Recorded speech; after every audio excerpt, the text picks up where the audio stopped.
program, si Jesus ang buhay na pag-asa. Ngayon po ay araw ng Martes, mga kapatid. Salamat po sa Panginoon sa panibagong umaga na ipinagkaloob sa atin upang patuloy po na malasap natin ang mga pangako at biyaya ng ating pong Panginoon. Isang pagpapalang mula sa Diyos na bawat umaga tayo po ay nagigising upang patuloy na ipaglingkod sa Diyos ang ating pong mga buhay.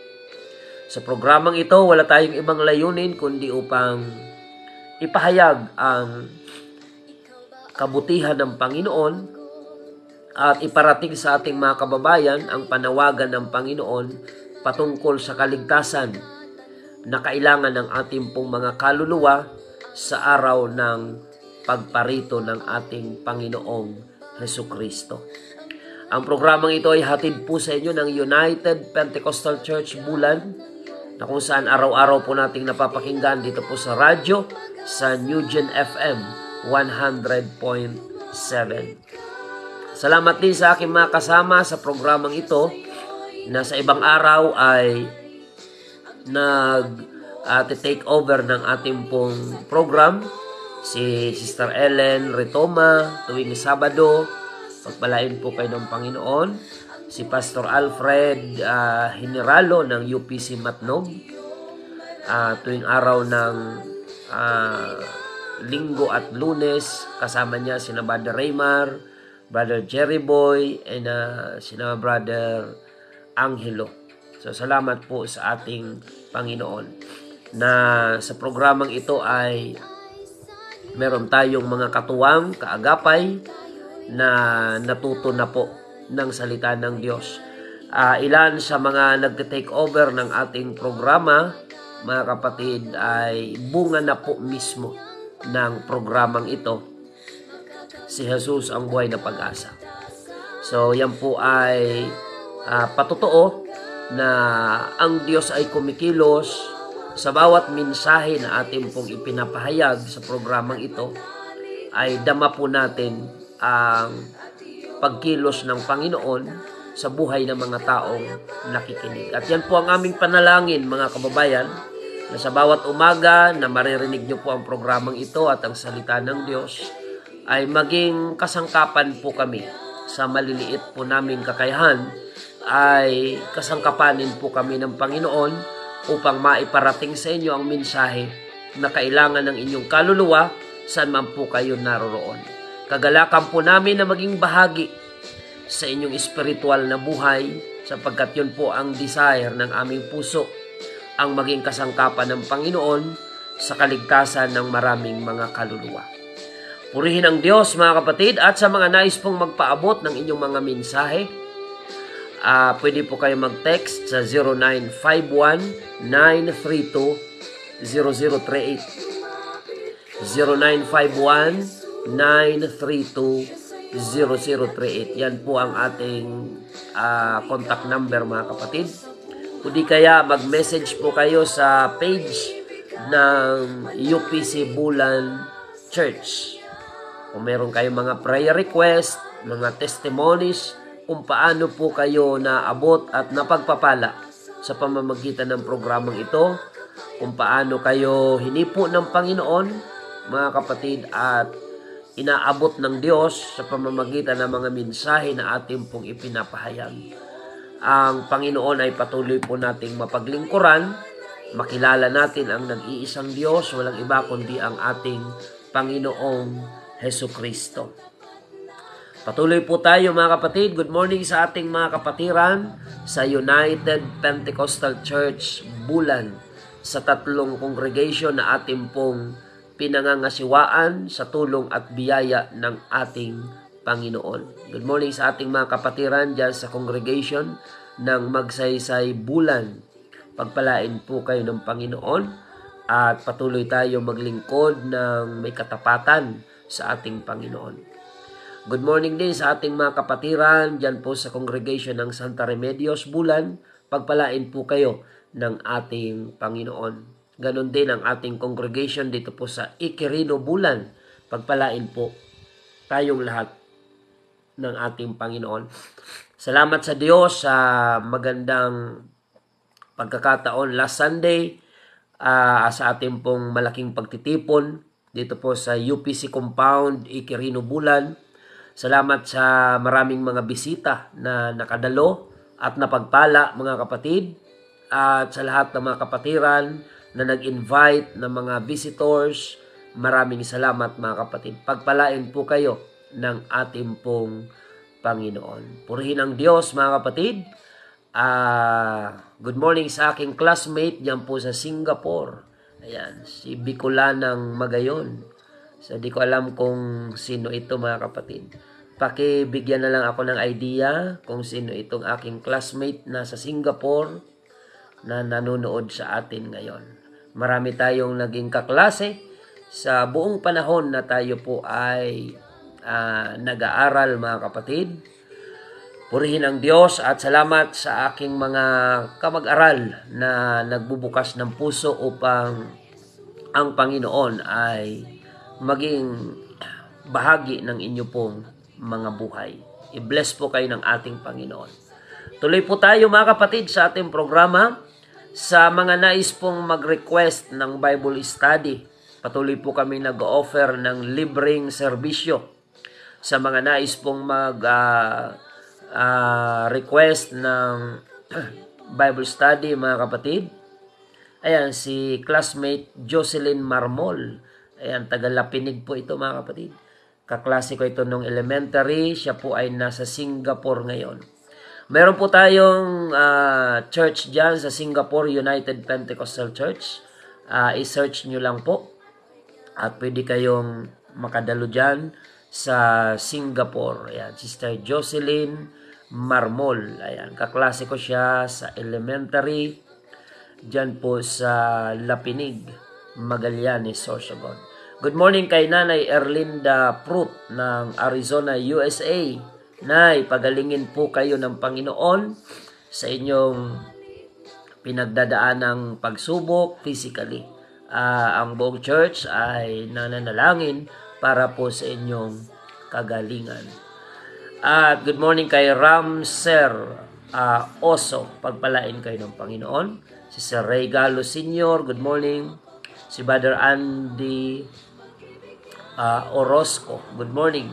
Pagpalain kayo ng ating Panginoon.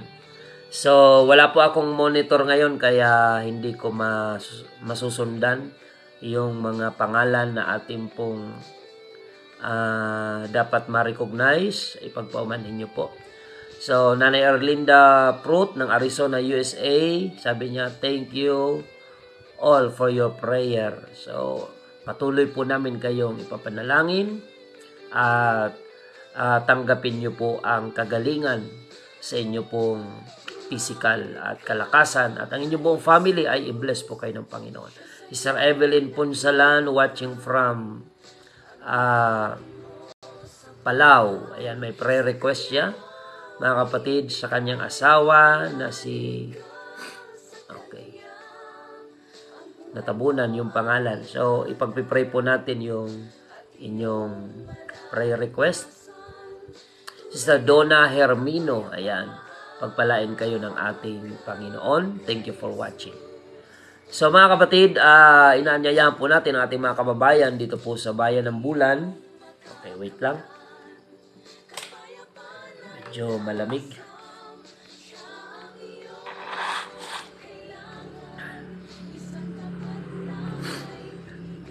Sa ating pong mga pagsamba sa Panginoon, ngayon pong linggo mga kapatid, lahat po linggo ang ating pagsamba sabay-sabay sa kadahilanan na meron po tayong sectional conference sa Kamalig-Albay sa darating pong Sabado. Kaya wala po tayong mga gawain sa bulan na Sabado. Araw po ng linggo, sabay-sabay po ang Magsaysay Congregation, Santa Remedios Congregation at sa Quirino Congregation. Magkakahiwalay pero sabay-sabay po na umaga ng linggo mga kapatid. So yan po ang ating mga paalaala at imbitasyon sa ating mga kababayan. Purihin ang Diyos mga kapatid. At pinapaabot po natin ang pakikiramay sa family ni Brother Jerry Guliena sa biglaang pagpanaw ng kanyang ina na kung saan galing po kami doon kahapon diyan po sa Barangay Santa Remedios. At ipagkaloob ng Panginoon sa family ni Brother Jerry Guliena ang kaaliwan sa kalumbayan, kalungkutan na kanilang naranasan sa biglaang pagpanaw nung linggo ng hapon ni Nanay Fema. Nawa ang biyaya ng Diyos ay patuloy po na sumainyo at ang kaaliwan na nagmumula sa presensya ng ating Panginoon. At sa mga kapatiran, meron tayong funeral service requested by the family sa darating na Webes alas 5 ng hapon. So diyan po sa Santa Remedios sa tahanan ni na Brother Jerry Guliena. Sa katabi lang po yan ng Bariis mga kapatid, yung dating pinapasyalan dyan. Sa ating pagpapatuloy mga kapatid, nais po nating pasalamatan una ang Panginoon sa patuloy po na resulta ng ating pong araw-araw na programa dito po sa radyo at sa Facebook Live. Almost weekly ay may mga nagpapabautismo po sa pangalan ng ating Panginoong Hesukristo. Kaya ibinabalik natin sa Diyos ang lahat ng papuri, kaluwalhatian at pagsamba. Patuloy po nating ialay ang ating mga buhay, ipaglingkod sa Panginoon upang magkaroon po ng kabuluhan ang buhay natin sa mundong ito. Gamitin natin ang pagkakataon na binibigay ng Panginoon upang paglingkuran siya sa ating pong mga buhay. Good morning kay Brother Noni and Sister Jane Ioy watching right now diyan po sa kanilang tahanan. Pagpalain po kayo ng ating Panginoon. Sister Alice Benu sa Gabon, Sister Perpetua Carido, Sister Yuli Albao, Sister Maricho Albao, si Ate Ching, good morning. Sister Nelsie Flores, good morning po sa inyo. Keep on sharing mga kapatid sa mga viewers natin sa Facebook Live. Paki-share na lang po. At sa mga nakamonitor ngayon sa radyo, paki-update po ako ngayon kung tayo ba ay malinaw na napapakinggan sa radyo, sa istasyon ng New Gen FM para magkaroon tayo ng idea kung may mga kailangang i-adjust mga kapatid. So sa mga nakamonitor ngayon sa radyo, please sa comment section mga kapatid, paki-update po ang inyong lingkod kung tayo ba ay malinaw ang signal, ang audio sa ating pong radyo mga kapatid. Good morning kay Brother Jericho Nape at sina Mamay Minda, Papay Eddie dyan po sa Barangay Kadandanan, Bulan. Pagpalain po kayo dyan ng ating Panginoon. At sa pagkakataong ito tayo po ay mananalangin upang hilingin po natin ang patnubay ng Panginoon sa pag-aaral po natin ng kanyang banal na salita. Thank you for your update, Brother Jericho Nape. Malinaw daw tayo sa radyo. Salamat sa ating technician dyan po sa New Gen FM station. Salamat sa pag-assist po sa atin na mapakinggan ng maliwanag ang ating tinig sa station ng radyo mga kapatid. Pagpalain kayo ng Panginoon. Tayo po ay manalangin mga kapatid. Dakilang Diyos na makapangyarihan sa lahat, kami po ay nagpapasalamat at nagpupugay sa iyong dakilang pangalan sa lahat ng iyong kabutihan sa aming pong mga buhay. Panginoon, unang-una ay dalangin po namin na patuloy mong dalisayin ang aming puso at siyasatin kung may anumang mga bagay na hindi karapat-dapat sa iyong harapan kasama ng aming mga taga-subaybay. We pray for your forgiveness and mercy. Patuloy mo kaming kahabagan, Panginoon, at ang biyaya mo ay patuloy na maranasan ang aming limos. At pagtitig sa kanya ni Pedro na kasama ni Juan ay sinabi, tingnan mo kami. At sa kanya at kanyang pinansin sila na umaasang tatanggap sa kanila ng anumang bagay. Datapwat sinabi ni Pedro, pilak at ginto ay wala ako. Datapwat ang nasa akin ay siya kong ibinibigay sa iyo. Sa pangalan ni Hesukristo ng taga Nazaret, lumakad ka. Pagpalain po ng Panginoon ang kanyang banal na salita. So, the title of the message, mga kapatid, this morning ay nagsasabing, I give you Jesus. Ibibigay ko sa iyo si Jesus. Actually, ang programang ito, mga kapatid, walang ibang layunin, kundi ipagkaloob sa ating mga kababayan ang lahat ng mga bagay na amin pong naranasan sa kabutihan ng ating Panginoong Hesukristo. Kaya nga ang tawag sa pangangaral ay good news. Sa dinami-dami ng mga masasamang balita ngayon sa ating bansa, sa ating paligid, mga kapatid, ang programang ito ay naghahatid ng magandang balita. Good news, good tidings sa buhay ng ating mga kababayan.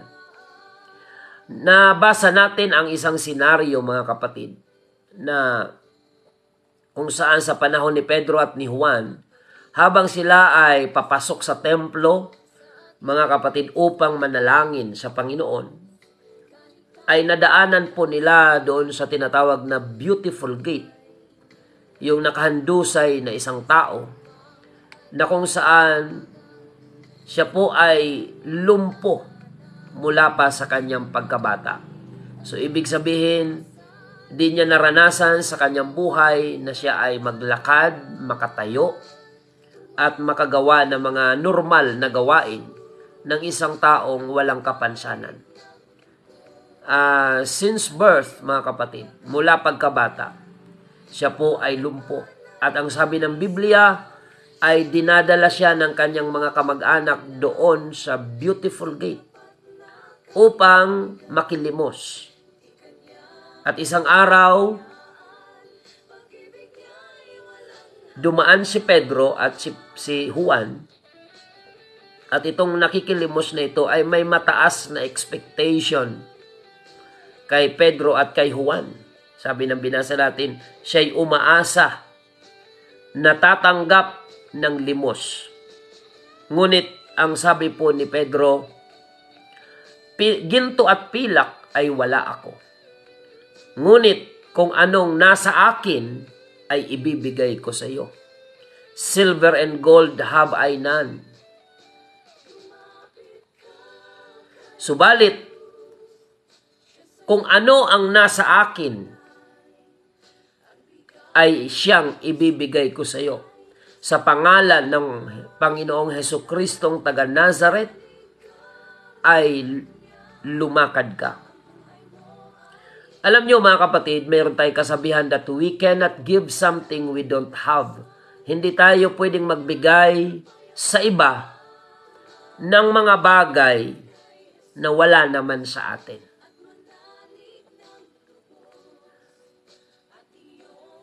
Ang tanging mayroon si Pedro at si Juan ay ang Panginoong Hesukristo.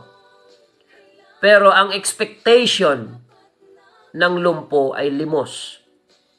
Nawa, mga kababayan, mga kapatid, magtagpo yung ino-offer namin sa inyo sa programang ito at yung expectation ninyo. Kasi minsan, mga kapatid, kahit sa mga Bible study, iba ang ino-offer namin at iba naman yung expectation ng mga dumadalo. Kaya, hindi nagtatagpo. Minsan may mga tao na ang expectation nila sa pagdalo sa gawain ng Panginoon ay material na pakinabang lamang. Samantalang ang ino-offer ng Panginoon ay una, spiritual na mga pagpapala. Mga kapatid, ito ay bunga ng mga maling gawain ng ibang mga simbahan na ginagawa nilang pang-akit ang mga pagtulong material upang dumalo sa kanilang simbahan ang mga tao. Nakakakita tayo ng mga ganyang estratehiya at tinatawag natin yan na, mga kapatid, yung desperadong estratehiya kung paano makahikayat ng tao, mga kapatid. Nadadaanin mo sa mga material na offer upang ang tao ay dumalo sa simbahan. Hindi po lumalago yung mga ganyang tao na nakumbinsing dumalo dahil sa material, mga kapatid. Maraming mga simbahan ang gumagawa niyan. Pero tandaan po natin, mga kapatid, hindi lalago yung isang tao kung hindi naman nagtagpo yung ini-offer ng Diyos at yung ini-expect ng tao. Kailangan mag-meet together yung offer ng Diyos sa tao at yung ine-expect ng tao sa Diyos. Ganito kasi yan. Kung ang expectation ng bawat tao ay pagpapala lamang material, hindi naman yon ang pangunahing layunin ng Diyos. Bakit niya tayo gustong maglingkod? Ang pinakapangunahing layunin ng Diyos, bakit gusto niya na tayo ay maglingkod sa Kanya, ay spiritual na pakinabang. Ito ngayon, may mga religious leader na desperado ng makahikayat ng mga tao sa kanilang simbahan. Kaya gumagawa sila ng mga estratehiya na hindi sinasang-ayunan ng Diyos, mga kapatid, na para dumalo sa kanila yung mga tao, mamimigay ng mga groceries, mamimigay ng mga ayuda, mamimigay ng mga scholarship program, mamimigay ng kung ano-anong mga tulong material. Kinaklaro ko, hindi tayo tumututol sa mga pagtulong sa mga nangangailangan. Subalit, mga kapatid, pagdating sa espiritual na mga bagay, dapat klaro sa tao kung ano ang inio-offer ng simbahan, kung ano ang inio-offer ng church.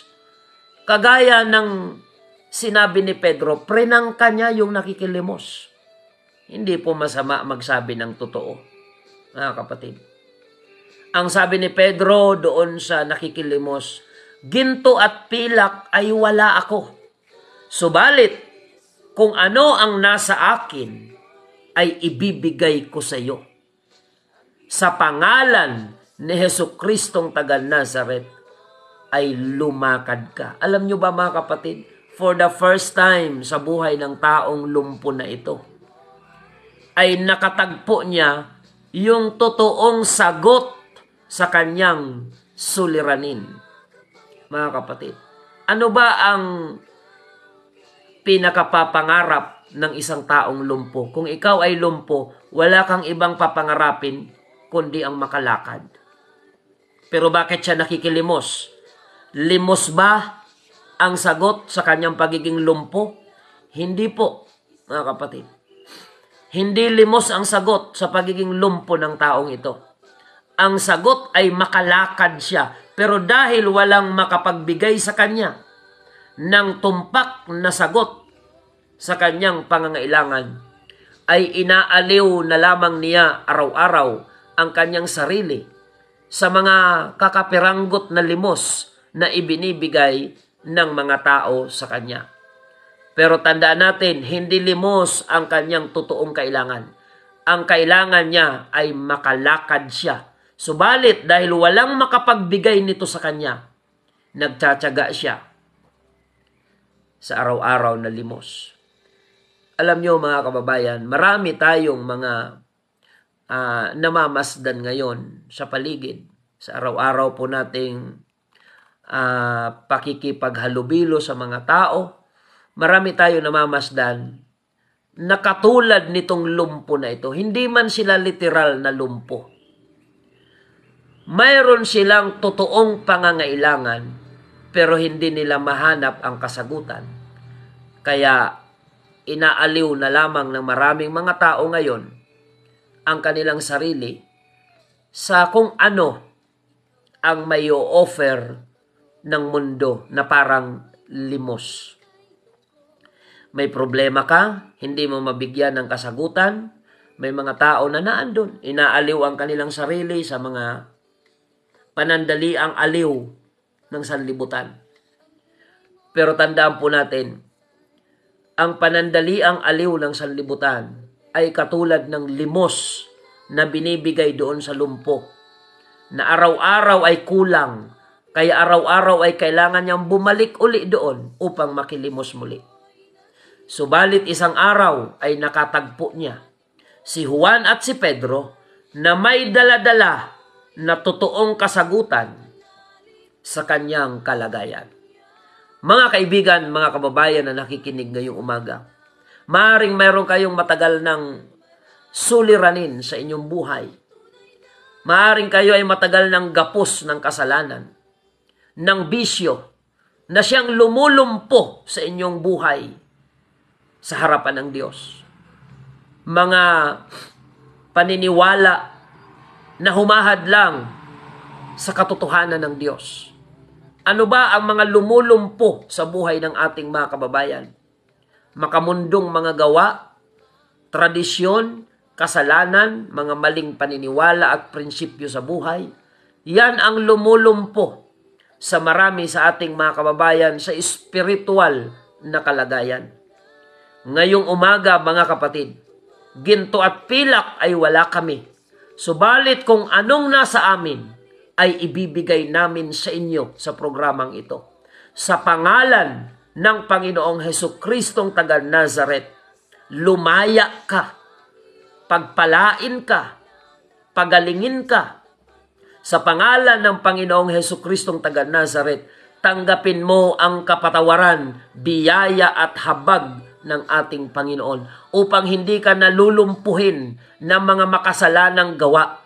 Hindi ka nalulumpuhin ng mga bisyo at kasalanan at lahat ng layaw ng iyong laman. Huwag mong payagan na lulumpuhin ka niyan habang buhay. Kung may pagkakataon ka rin namang lumaya ngayong umaga, tanggapin mo ang ibinibigay po namin sa inyo. Sa pangalan ng Panginoong Hesukristo na taga Nazaret, tanggapin niyo ang kalayaan sa anumang lumulumpo sa inyo pong mga buhay. Kayo ang makaka-identify niyan. Ano ba ang lumulumpo sa pagkatao mo? Ano ba ang pumipilay sa iyong buhay? Maaring yan ay drugs or mga masasamang bisyo, pagsusugal, lalasing, mga kapatid, etc., etc. Lahat ng mga bagay na hindi karapat-dapat sa Panginoon, na kinahuhumalingan ng maraming tao ngayon.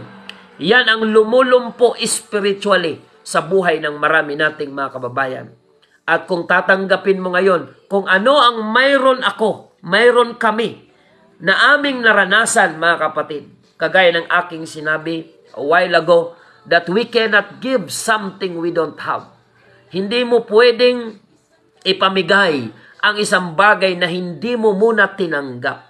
Nung tinanggap namin ang ating Panginoong Hesukristo, sa kabila ng maraming pag-aalipusta sa paligid, sa kabila ng maraming pangungutya sa paligid, mga kapatid, maging sa mga kamag-anak, kakilala, nakaranas kami ng matinding mga pag-aalipusta, pagtatawanan ka, kukutsain ka, lahat-lahat, mga kapatid, alang-alang kay Kristo. Bakit hindi namin binitawan ang pananalig sa Panginoon? Sapagkat naranasan po namin, mga kapatid, ang kabutihan, kadakilaan at biyaya at habag ng ating Panginoon. At nung pinanindigan namin sa aming buhay ang pagtanggap kay Kristo at paglilingkod sa Kanya ng buong katapatan, nakita namin ang paglaya ng aming pamilya mula sa gapos ng kasalanan. At itong kalayaan na ito ay hindi nagawa ng relihiyon na dati naming kinabibilangan.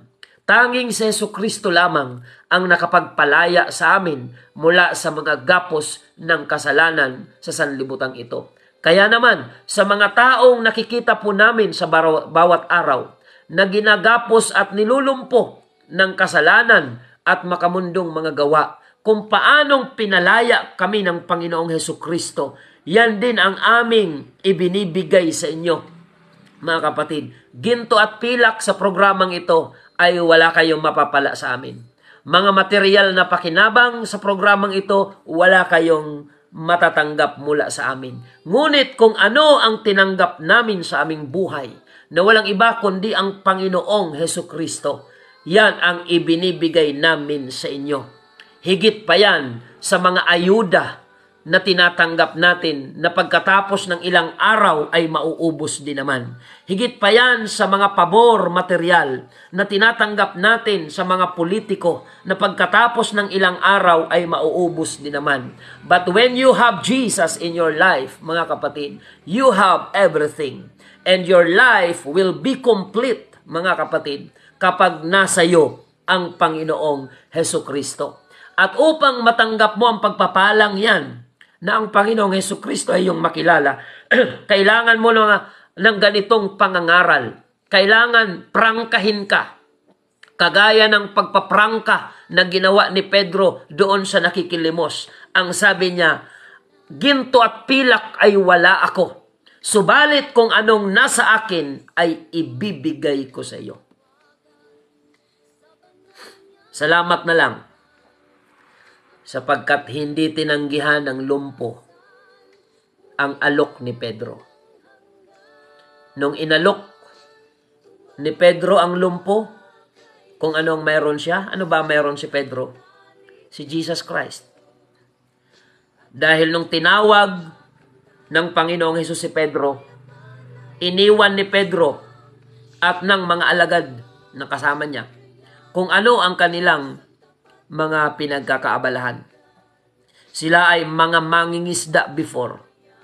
Subalit iniwan nila ang kanilang lambat nung tinawag sila ng Panginoon.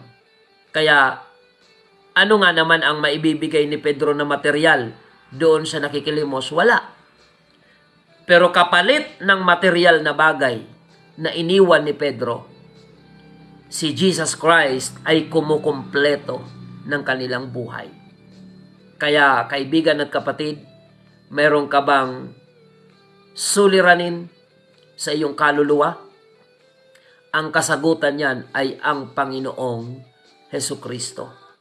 Silver and gold, wala kami niyan. Hindi kami treasure hunter, mga kapatid. Hindi kami mga negosyante o maging hindi kami politiko. Kaya kung ang expectation mo lang sa programang ito ay ayudang material, mabuboring ka makinig sa programang ito. Wala kami niyan. Subalit kung ano ang naranasan namin kay Kristo, ay siya naming ibibigay sa inyo. Kung nais nyo ng kapayapaan, tanggapin nyo ang Panginoong Hesukristo. Kung nais nyo ng kapatawaran ng kasalanan, na siyang nagpapahirap at nagpapabigat at lumulumpo sa inyong pagkatao, kailangan nyo ang Panginoong Hesukristo. Kung kailangan nyo po ng kaligtasan para sa inyong kaluluwa, sapagkat ang mundong ito ay gugunawin sa pamamagitan ng apoy, may impyerno na kahahantungan ng taong hindi kikilala sa Diyos. Hell is real. Ang impyerno ay totoong lugar na kung saan ibubulid sa dagat-dagatang apoy ng impyerno lahat ng mga hindi tatalima at kikilala sa ating Panginoong Hesukristo. Yan ang mensahe na higit pa sa limos na kailangan mong marinig, na kung tatanggapin mo ngayon, kapatid, hindi ka na makikilimos sa sanlibutan. Alam nyo ba yung lalaking yon na lumpo? Nung nakilala niya ang Panginoon, nung tinanggap niya ang Panginoon sa kanyang buhay, wala nang natala sa Biblia na bumalik siya doon sa beautiful gate para makilimos muli. Wala nang record sa Bible na yung lumpo na ito ay nakilimos muli pagkatapos niyang makilala at tanggapin ang Panginoon. Ibig sabihin, nagtagpo yung kanyang pangangailangan, expectation, at yung ini-offer ng ating pong Panginoon. How I pray na ngayong umaga ay magtagpo yung ini-offer namin sa inyo at yung expectation ninyo sa Panginoon. Dahil hanggat hindi yan nagtatagpo, walang sagot dyan. Kagaya yan ng lumpo na ang totoong kailangan ay makalakad, pero araw-araw walang makapagbigay sa kanya nito. Kaya nagtsatsaga siya sa limos, kapiranggot na limos ng tao. Ngunit kung magtatagpo ngayon ang iyong pangangailangan, ang iyong expectation, at ang ini-offer ng Panginoon, I tell you, brothers and sisters, you will never be the same again. Kung mararanasan mo ng tunay ang kapangyarihan ng presensya ng Panginoon sa buhay mo, ikaw na drug addict na hindi mo kayang baguhin ang sarili mo, isurrender mo sa Diyos ang iyong buhay. Bumabalik na naman ngayon yung mga problema sa drugs. Mga kapatid, pagbaba ng ating dating Pangulo, nawala na yung takot ng mga drug pusher, drug addict.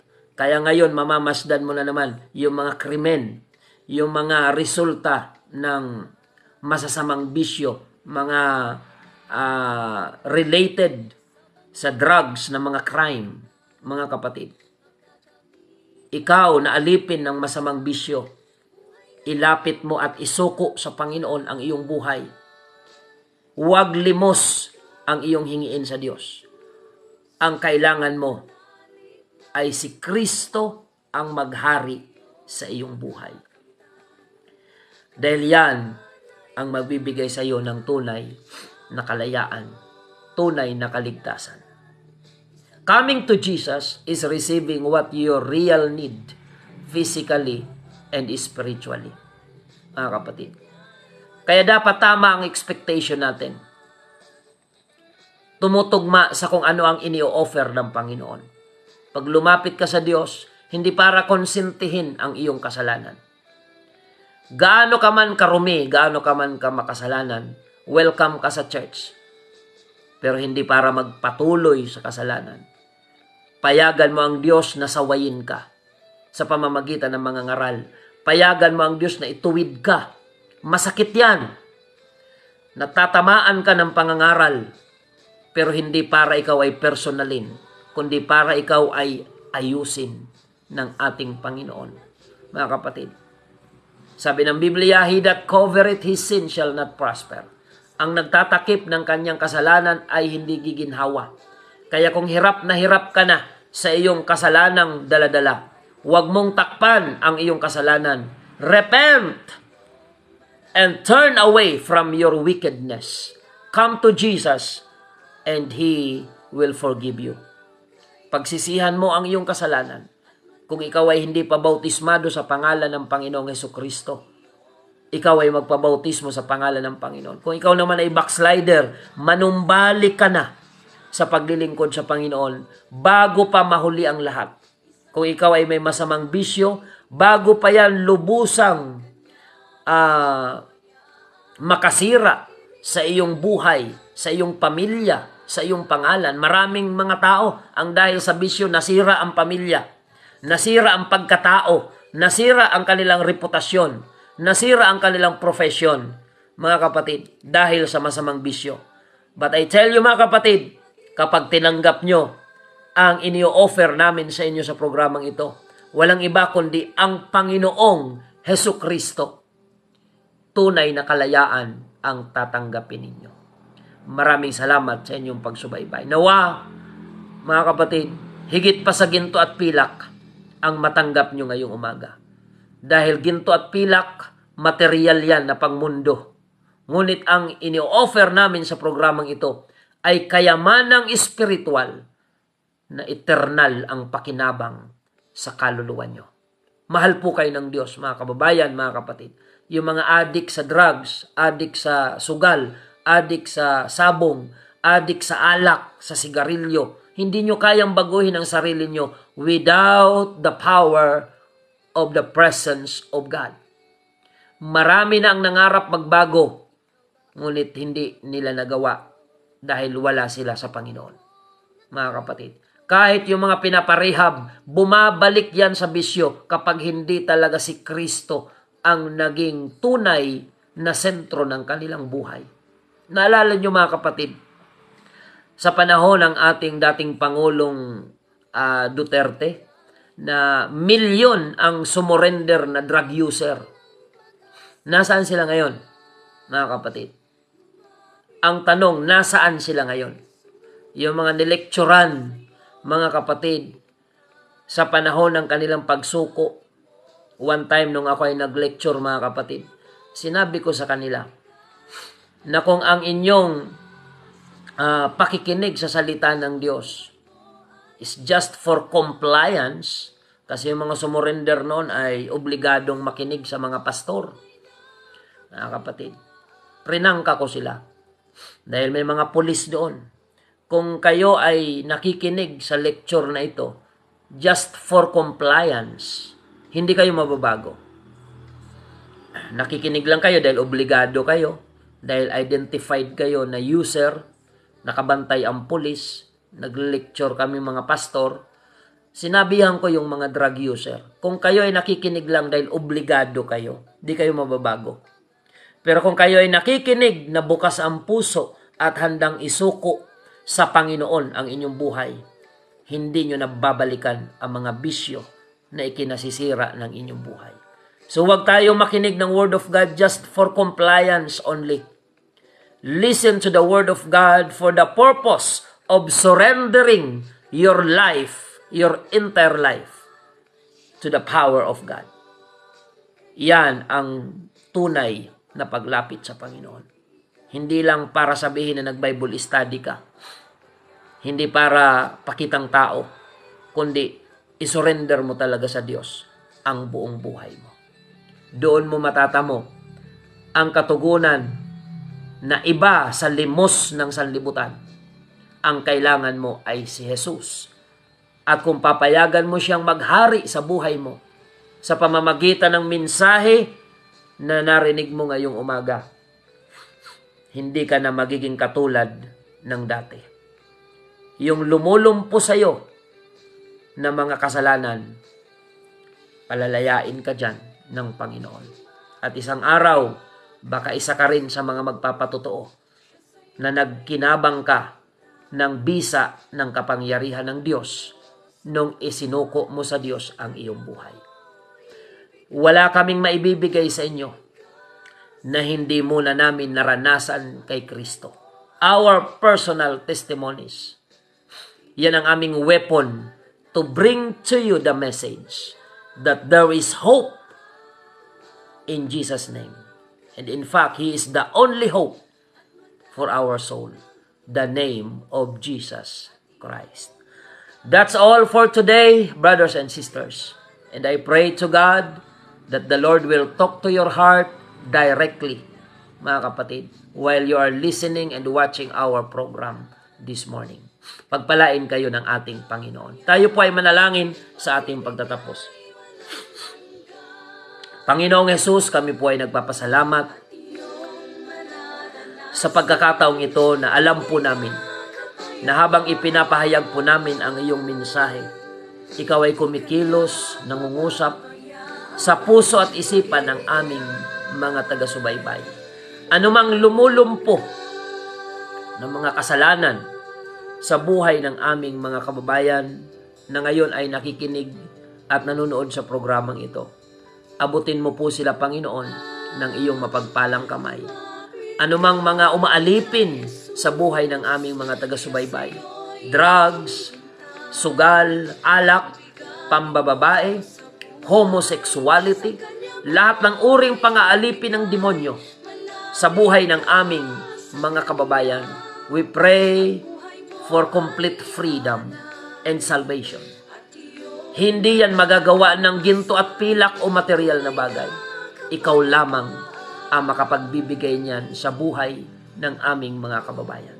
Dalangin po namin, O Diyos, kasihan mo ng iyong banal na presensya ang mensaheng ito. ang iyong abang lingkod ay gamitin mo mightily, effectively in the lives of our brethren, in the lives of our viewers and listeners sa programang ito. Panginoon, sa iyo ang kapurihan, sa iyo ang kaluwalhatian. Sa bawat kaluluwang tutugon upang maligtas, ibinabalik namin sa iyo in advance ang kaluwalhatian, pagpupuri at pagsamba. Maraming salamat, Panginoon. Kasabay niyan ay ang kagalingan din ng mga pisikal na karamdaman ng mga taong nagpe-prayer request sa programang ito. Saan man sila naroon, sino man sila, sumasabay sila sa panalangin ngayong umaga. Iabot mo po sa kanilang iyong makapangyarihang kamay. Maraming salamat, Panginoon. Ito po ang aming samot dalangin. In the name of our Lord Jesus Christ, we pray. Amen and amen. Mga kapatid, bago po ako magtapos sa radyo, ay nais ko po kayong anyayahan sa mga nais mag-message. You can text me at 0951-932-0038. 0951-932-0038. At ang programang si Jesus ang Buhay na Pag-asa, araw-araw po nating abangan dito po sa New Gen FM 100.7.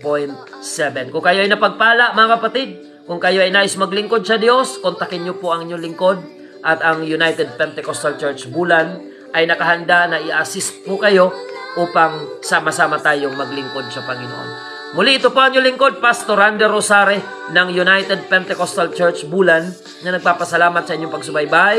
Pakishare ng ating episode ngayong umaga upang pakinabangan ang mensaheng ito ng marami nating mga kababayan. Maraming salamat po at lagi nating tandaan, tanging si Jesus lamang